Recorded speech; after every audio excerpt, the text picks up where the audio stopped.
Brazilian coach রোজেরো মিকেলু তার নাম সরিয়ে নিয়ে গেছে, এই জন্য কোনো আক্ষেপ নাই বাফুফের, এমনটাই জানিয়েছেন ন্যাশনাল টিম ম্যানেজমেন্ট কমিটির সদস্য আমিরুল ইসলাম বাবু। তার কথাগুলো শোনেন, তারপরে আমি কিছু বলতেছি। আর না না, আক্ষেপের কিছু নাই। কেউকে যদি আমরা না পাই, আমাদের এখানে তো অনেকেই করেছে। তার মধ্যে আপনারা জানেন শর্ট লিস্টে আমাদের 13 জন ছিল। এখন 13 জনের থেকে একজন যদি চলে যায়, আমরা 12 জনকে নিয়ে কাজ করব।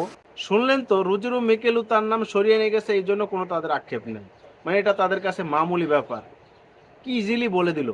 এরকম একটা হাই প্রোফাইল কোচার বাংলাদেশের কোচার হওয়ার জন্য আগ্রহ প্রকাশ করেছিল, আর সেই কোচার নাকি নাম সরিয়ে নিয়ে গেছে, এজন্য বিন্দুমাত্র আক্ষেপ হইতেছে না।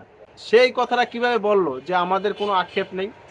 তার মানে তারা এটাই চেয়েছিল, এটাই তো, যে তারা এইভাবে মানে কিভাবে সময় অতিবাহিত করবে, তাদের নিয়ে ছেলেবেলা খেলবে, রং তামাশা করবে, তারপরে তারা বিরক্ত হয়ে তারা তাদের নাম প্রত্যাহার করে নিবে, তারপরে একটা থার্ড ক্লাস কোচ নিয়ে আসবে, আর তাদের সিন্ডিকেট জমে রাখবে, মানে সিন্ডিকেট করতে পারবে।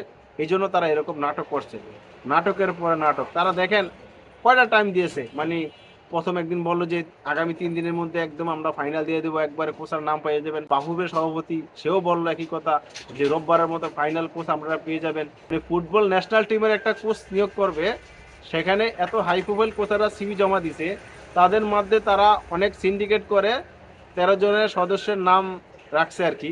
সেখান থেকে একজন নিজের নাম প্রত্যাহার করে নিয়েছে, তার জন্য তাদের বিন্দুমাত্র আক্ষেপ নেই। এটাই কি বাফুফে? এটাই কি সিন্ডিকেট? আসলে ফুটবল থেকে সিন্ডিকেট কখনো সরবে না, এটাই প্রমাণ করে দিল। আরো কত কি নাটক দেখতে পারবেন সামনের দিনগুলোতে। নাটকে আবার শুরু হইতেছে, রোজেরো মিকেল নিয়ে তো নাটক শেষ হয়েছে, এমন হইতেছে কোলম্যানকে নিয়ে নাটক চলতেছে। মানে এরকম নাটক করলে এই ধরনের হাই প্রোফাইল কোচাররা কি এই বাংলাদেশে কোচিং করতে আসবে? তখন আসলে বাফুফি কি করতে চাইতেছে একমাত্র বাফুফি জানে। মানে ফুটবলকে এগোতে দেবে না, মনে হচ্ছে এরকম যে ফুটবল তুমি যেই জায়গায় আছো সেই জায়গায় থাকো। এরকম একটা অপরচুনিটি পাওয়ার পরে কেন এই ধরনের ছেলে খেলা খেললো বাফু, একমাত্র বাফুই জানে। আসলে এই ধরনের প্রশ্ন বাফুফি করবই কে? কেউ তো করার নেই। আমরা ফুটবল প্রেমীরা শুধু চেয়ে চেয়ে দেখতে পারবো, শুনতে পারবো, এছাড়া আমাদের কিচ্ছু করার নাই।